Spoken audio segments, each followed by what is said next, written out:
Okay, episode 5, The Diamond as Big as the Ritz, July 21st, 1947. I'll admit right here, this is not one of my favorite episodes, but it's fun.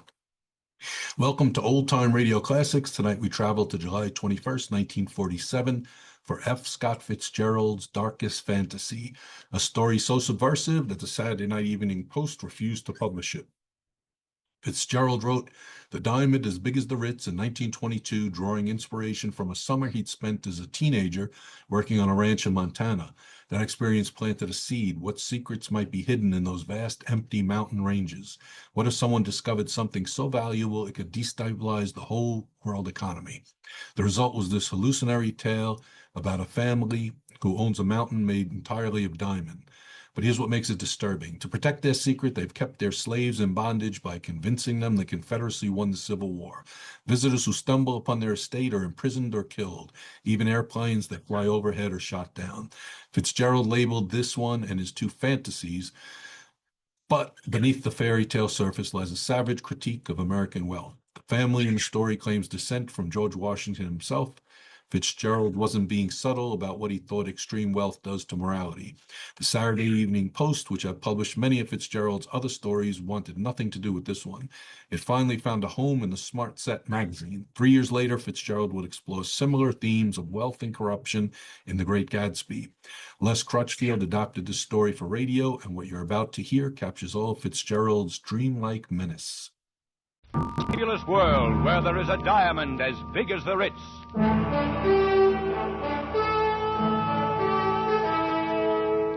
The Columbia Broadcasting System and its affiliated stations presents Escape, a new series of programs of which this, the third, is The Diamond as Big as the Ritz by F. Scott Fitzgerald, produced and directed by William N. Robeson.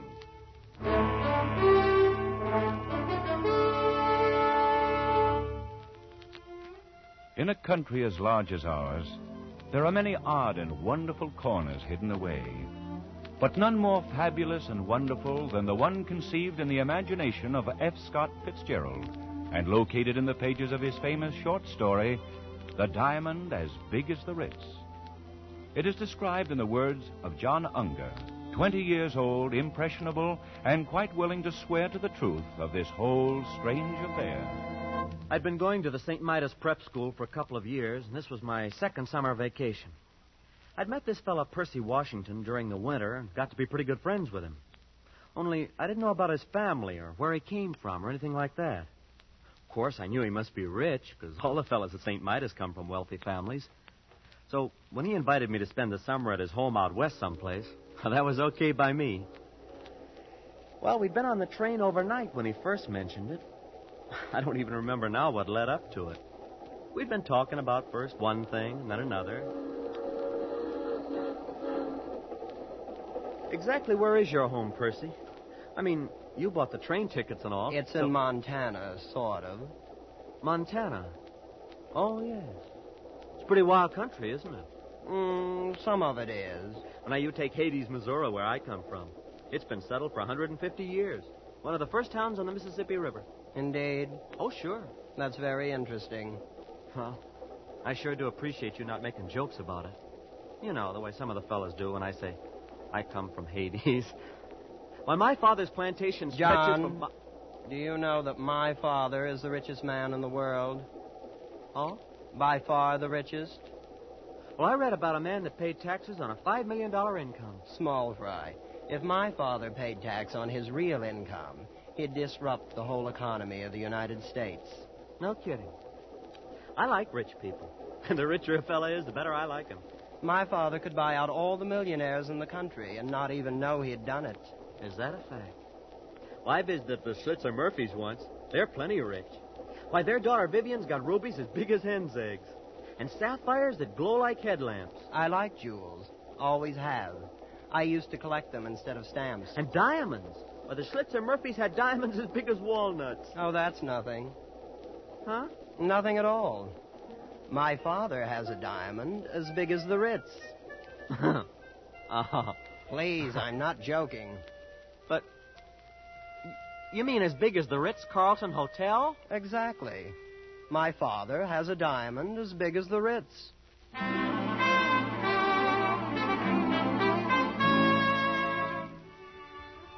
Well, from there on, it was something like a dream. We got off the train about dusk at a little whistle stop called Fish, Montana. There wasn't anything there, not even a station. Just a broken-down old buggy and 4 or 5 sheep herders lounging beside the track and, I suppose, wondering who we were. Anyway, Percy and I climbed into the buggy, and without saying a word, the driver cracked his whip, and off we went.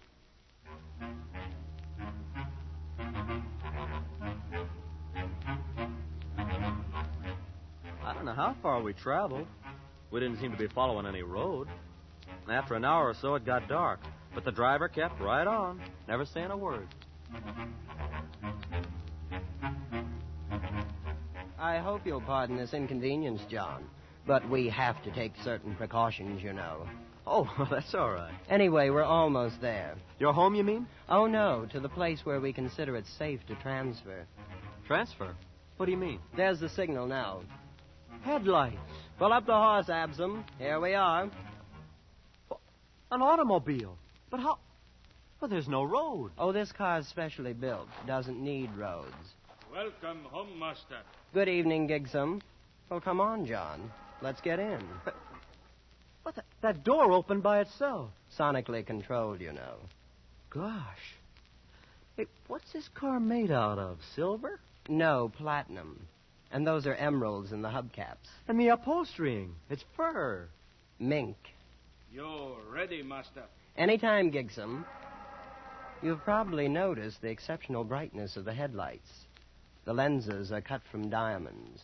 Boy, what a car. And this old junk heap? We use it for a station wagon.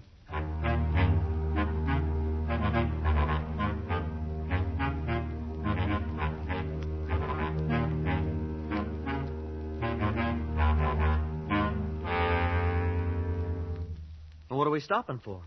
This is just a deserted canyon. Oh, we're not there yet, John. It's a little further. Wait, you'll see. Hello, Lower away.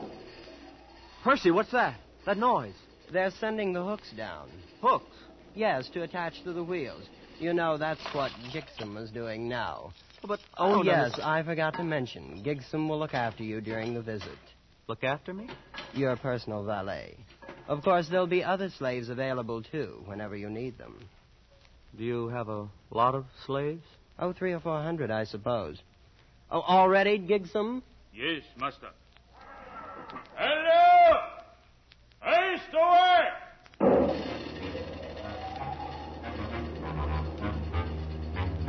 Hey, look. Look, we're leaving the ground. Yes, there's a hoist up there on top of the cliff. Has cables about a quarter of a mile long. Oh, but what for? Oh, it's the only way in. Imagine. Hoisting an automobile a quarter of a mile up the side of a cliff. It's nothing, really. As you may have guessed, John, this is not going to be like anything you ever saw before in your life.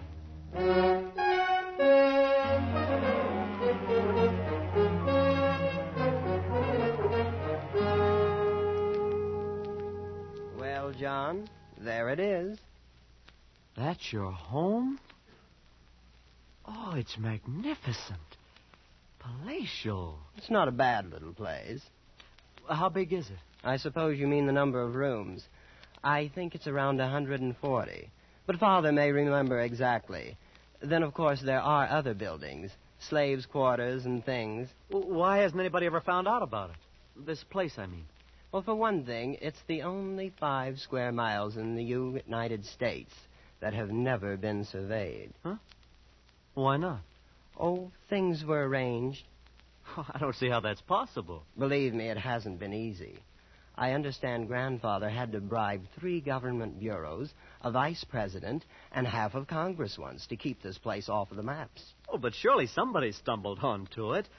Prospectors, people like that? Oh, yes, that happens occasionally. Then, of course, we have to arrange things. You mean... Not always. Usually we just take them prisoner and keep them. Same as the aviators. Oh, planes come here? Well, once in a while they fly over. Of course, they never get away. We have 9 anti-aircraft batteries around the hill here. You shoot them down? Oh, yes, great sport. It does upset Mother a bit, though. And there's always a chance that one might get away. That's Father's greatest worry. Well, this place, this whole thing, it's fantastic. Oh, come now, John. I picked you for a fellow with his feet on the ground. And you haven't seen anything yet, you know. This is only the beginning.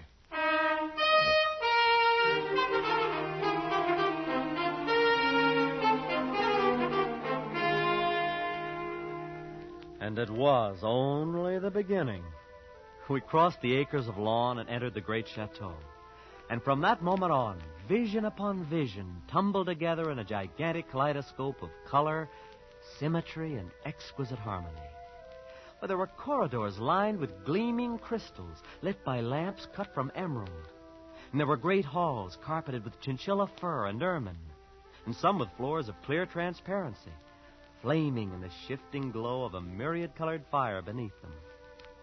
And there was a white-haired man, pink-faced and pleasant, who was Percy's father, and a lovely lady with dark hair piled high on her head, like a fragile queen, who was Percy's mother.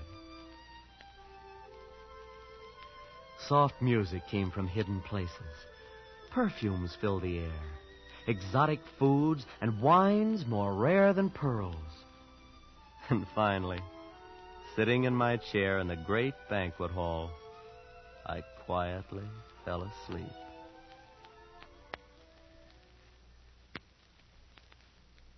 I thought there could be no more nor greater wonders. I was wrong. There were many more and greater ones. And one of them I discovered the next morning in the garden.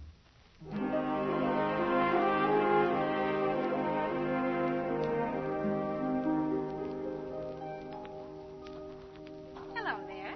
Huh? Oh, you're lovely. My name is Kismine. You're John Unger, and you're a friend of my brother. Are you from the East? No. Well, at least not exactly. I'm from Hades. Oh. Missouri. Would you like to sit down here on the grass? Well, yeah, sure I would. I'm going east to school this fall. Do you suppose I'll like it? I think so. Of course, it'll be different from all this. Well, that's what Jasmine says, and she's in the East now. I've never been outside. Who's Jasmine? My sister. She's older than I am. I hope you won't be offended, but well, you're the most beautiful girl I've ever seen. Yes, I know. What? I surprised you, didn't I? A year ago, I would have said thank you. But Father says it's very necessary to learn to take things for granted. So now I just take it for granted that I'm beautiful, you see? You're pretty sophisticated, aren't you? Oh, I'm not at all. I think sophisticated young people are terribly common. I'm not a bit like that. No, I didn't really mean it. I only said it to tease you. Well, I'm glad. I wouldn't want you to think anything like that. Why, I don't smoke or drink even. And I never read a thing except poetry. I was only kidding. I believe girls should enjoy their youth in a wholesome sort of way. Oh, so do I. I like you, John. I wish you'd spend some of your time with me this summer, not all with Percy. Oh, I will, Kismine. I will. You may be in love with me if you'd like to. I'm absolutely fresh ground, you know. I am in love with you. But of course we'll have to meet secretly. My parents wouldn't permit it if they knew. Well, then that's what we'll do. Well, I have to go now. I'm supposed to be with Mother at 11. Aren't you going to ask me for a kiss? Jasmine says boys always do nowadays. Well, some of them do, but not me. We don't expect nice girls to do that sort of thing in Hades.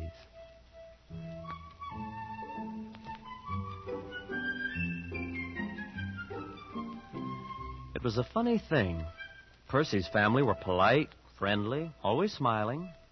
And yet all the time I had a feeling that some terrible and golden mystery lay hidden just around the corner. A few days after I'd met Kismine, Percy remarked casually that an unusual event had occurred. A man had escaped from the cage. I didn't know what he meant then. But the next morning I was walking with Percy's father on the grounds of the estate. The slaves' quarters are there, Mr. Unger. Oh, yes, they're very nice. Well, they're adequate. During one period of my youth, I became absurdly idealistic and allowed them to live in luxury. I even equipped their rooms with tile baths.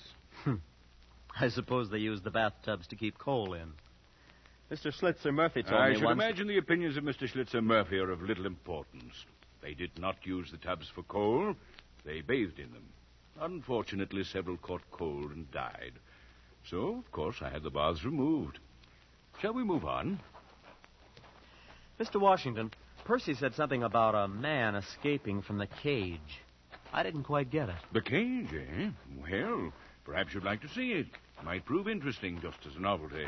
It's over here. These trees. Hey, they're 60 feet tall, and they have roses blooming all over them. Rather interesting development by a Swiss botanist.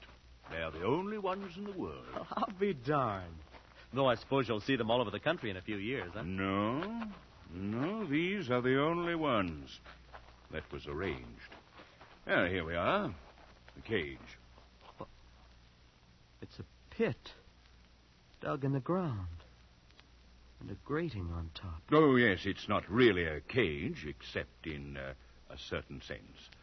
Well, boys, how are you getting along? Come on down here and see. Yeah, throw him in, buddy. Go ahead. How many men are down there? About 50, as I recall. Who are they? Oh, aviators we've shot down, wandering prospectors, men of that sort. Yes, but why are they kept there? They've all had the common misfortune of having discovered El Dorado. Gentlemen, What's he want? I'm sure you'd like to know that your companion who departed without my permission has been taken care of. We know what you mean, He was shot by some of my agents in 14 different places. Golf, Mr. Unger? They found him then? The man who got away? Those places were towns. My agents were over eager. None of them could offer a positive identification. I'm afraid the man may still be at large. So you see, it's not all utopia here. We do have our difficulties. Isn't it a little unnecessary holding them like that? Well, not at all. It's the only way to keep this place hidden. Yes, I guess that must be important. Percy was telling me something on the train. I thought he was just kidding. But he said you had a diamond as big as the Ritz-Carlton Hotel. Oh, yes, indeed. As a matter of fact, it's much bigger than the Ritz. Much bigger.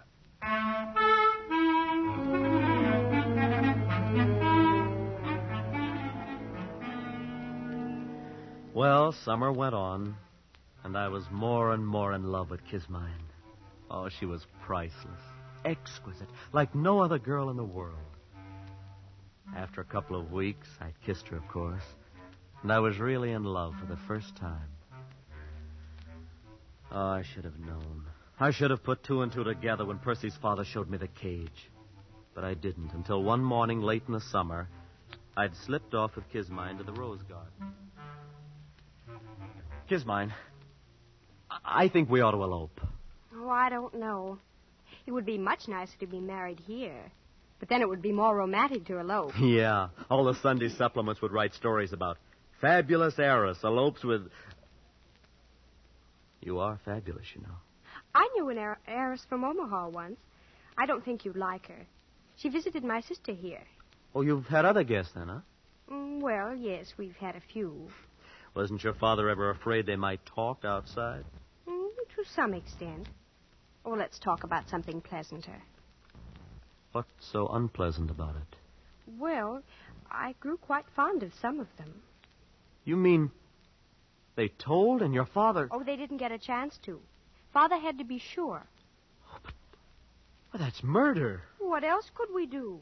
In the cage, well, they'd have been a constant reproach to us. And Father does it so nicely. They're always drugged in their sleep, and then we tell their families they died of scarlet fever in Butte. I'm not sure how that affects the statistics there. Of all the horrible... Oh, it is not. After all, it'd be terribly boring here without ever having anybody. Why, Father and Mother have sacrificed some of their best friends. Well, you're no better than the... Well, then, that's what they plan to do with me. Oh, couldn't you forget it? And be nice to me until you're put away. It's only for 2 or 3 weeks. You'd go on this way, kissing, talking about love, when you know I'm not much better than a corpse? You're not a corpse. You're not. I won't have you saying I kissed a corpse. Oh, that wasn't what I said. You did, too. I did not. You said Just that... a moment. Father? Who kissed a corpse? Well, nobody. We were joking. You two haven't any business here anyway. Kiss mine. Go read. Go play golf. Don't let me find you here when I come back. Yes, Father. Good day, children. You see? Now he knows. You've spoiled everything. You don't really love me. Kiss mine, you... Look, tell me, what's the reason for all this secrecy? What if you are rich and have this place? Why would it be so terrible if anybody found out about it? Why, it's on account of the diamond, of course. Diamond? What is this diamond all of you talk about? Well, it's the... Oh, you'd better ask Percy. I'm always getting things mixed up. Well, I will ask him. And another thing, I'm getting out of here tonight if I have to dig through the mountains. I'm going back east. Take me with you. No. Why not? Kiss mine, dear, your father wouldn't permit it. If you won't take me, I'll go tell him I want to marry you. No, you can't do that. He bumped me off this afternoon. Oh, please take me, darling. We'll be terribly poor and very happy. And I'll cook things for you. Oh, herbs and berries and things. Won't that be fun? You will, won't you, John? Well, my head was really in a whirl. This whole thing was fantastic. And so was the family, even Kismine. I couldn't think of anything to do, but... Well, I rushed to see Percy. But, John, why didn't you ask me before? Because I thought you were kidding all the time. I know you wouldn't have believed me if I'd told you. Yeah, well, I'm ready to believe anything now. Well, it was Grandfather who started the whole thing. Purely by accident. He came out here from Virginia after the war between the states and stumbled onto it. Onto what? The diamond. That's what made this all possible, of course. Grandfather spent 2 years going around to different cities of the world selling bits of it. Then he started building this place. He put his money in jewels. But Father found that radium took much less space. Yeah, but why the secrecy? Oh, it just wouldn't do if anyone found out. Ruin the economy of the world. The thing's too big. This has been going on for 3 generations, then. The cage and this thing of inviting friends. Oh, yes. You see, there wasn't really any danger before airplanes. They are what worry us. You knew when you invited me here what would happen. Please, John. I thought you'd be more sensible about it. After all, you can see my position. Oh, yeah. Well, where is it? Where do you keep this diamond that's caused so cockeyed much trouble? Oh, I thought you'd guessed. You've noticed the hill the chateau stands on. Yes. It contains a cubic mile. And, except for a thin covering of dirt, it's one big, solid diamond.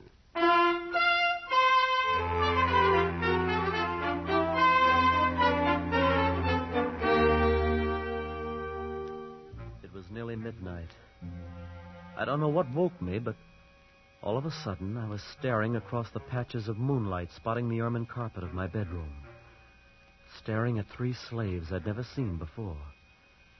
They'd just slipped inside the door and stood there, each with a vicious length of shiny copper wire. The official executioners. I lay there on the bed watching them, counting heartbeats, not daring to move, not daring not to move. They didn't know I'd wakened, and they began edging across the room. Come on, all 3 of you. There's no time now for this. All hell's broken loose. Hurry! I took one long, deep breath, the first one in several moments, and then I was out of the bed in an instant, throwing on my clothes and dashing through the long crystal corridor to Kismine's room. Kismine, are you awake? John, over here by the window. So they woke you up, too. If you mean 3 of your father's slaves. Oh, no, airplanes. Airplane? So that's what it is. At least a dozen. I saw them crossing against the moon. Oh, look, they're circling way over there. You think they're here on purpose? Oh, yes. They dropped warnings to Father. It's that man who got away from the cage, you know. Oh, good for him. Yes, wasn't he clever? Well, I think we'll open up on them any second now. Open up? Yes, our anti-aircraft. Oh, this is going to be thrilling. Thrilling. Oh, look, they're in range now. Bravo! Bravo! Kismine, get away from that window. Oh, good heavens, did you see that? Yes, and we've got to get out of here. Can't you understand? They'll bomb the chateau next. I know. There's a little grove across on the side of the mountains. We always keep one of the cars there. Oh, we have a nice view of everything. A nice view. Kismine, you don't seem to understand. They mean business. They're out to finish off you and your whole family. Oh, but it all seems so silly. Or when you come right down to it, they've never even met us.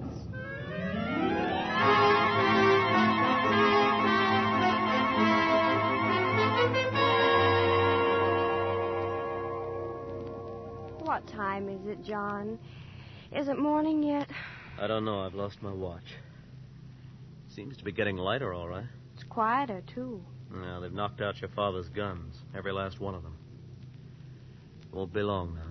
Oh, it seems such a shame. The family put so much work on the place. Everything's always been so pleasant. Yeah. Well, you better get some sleep, Kismine. I'm going to walk down the path a little ways. Oh, you'll come back. Yes, Kismine. I'll come back. At the edge of the wood, I stopped and looked out across the valley toward the wrecked chateau standing on its diamond hill in the center. The bombing had stopped. The planes droned over the far rim of the plateau, seeking some sort of formation. Then, on a little knoll just below me, 3 men appeared suddenly from the underbrush. The first one strode imperiously ahead, and the other 2 bore a heavy burden between them. It was Mr. Washington and 2 of the slaves. I stepped behind a rock and stood motionless, watching them. All right. This is far enough. We'll stop here. Now, hoist it up. Hold it there. Both together. Easy now. There. The burden they held up to the heavens was an immense diamond, cut and polished, catching the first faint rays of the dawn and gleaming like a fragment of the morning star. Now, you out there. You there. I could see no one else anywhere in view. You above there. I want you to understand, this is only a sample. I'll give you 1,000, cut as fine, set in pedestals of platinum. And I'll build you a temple, 1,000 feet high, cast of solid gold. And on the top of it, I'll put 1 diamond 100 feet across, set there forever to catch the rays of your sun. A thought began to dawn on me. I couldn't believe it. I'll letter your name on the temple in emeralds, and I'll see that the whole world worships at its base. All you have to do is make everything the way it was before. Mr. Washington was offering a bribe to God.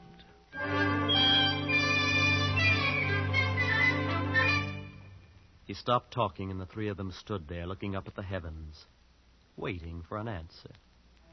And then at the far end of the valley, out of those same silent heavens, blossomed the white puffs of parachutes. The man who tried to bribe God looked up and saw them, became old in an instant, and turning with lowered head, walked down the path toward the chateau. With sudden premonition, I whirled and headed for the spot where I'd left Kismine. Kismine in the car that needed no roads.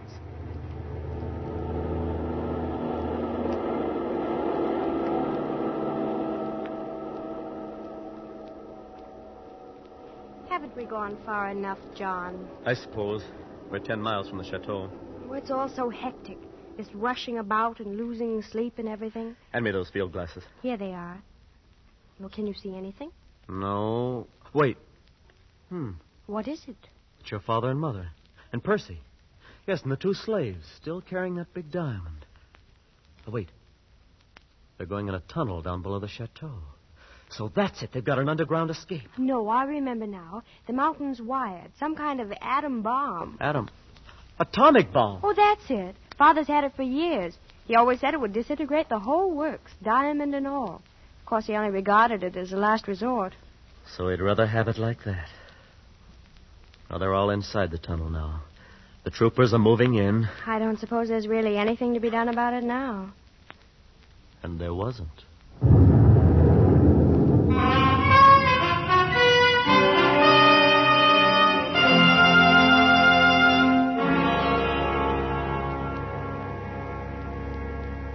I keep thinking about things the way they were. It was all so pleasant. Oh, I don't suppose it will be ever exactly like that again. Not ever, Kismine. And maybe it never was. Youth's a time for dreaming. And dreams die, too. I'll probably have to take in washing. But, of course, we'll be very happy. What will we do, John? Do? Oh, we can love a while underneath the stars.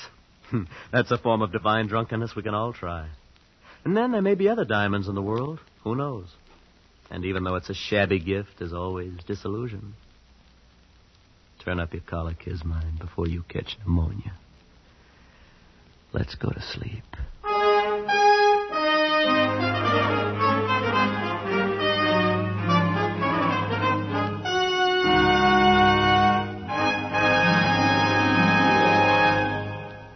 Diamond as Big as the Ritz by F. Scott Fitzgerald was adapted for radio by Les Crutchfield and produced and directed by William N. Robeson, with Jack Edwards Jr. as John, Danny Merrill as Percy, and Linda Mason as Kismine.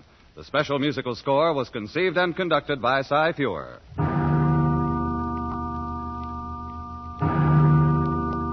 Escape is presented by the Columbia Broadcasting System and its affiliated stations each week at this time. Next week, we invite you to escape to the China Seas with Joseph Conrad in his gripping story of a typhoon. And so, good night until next week at this time, when it will again be time to escape. This is CBS, the Columbia Broadcasting System.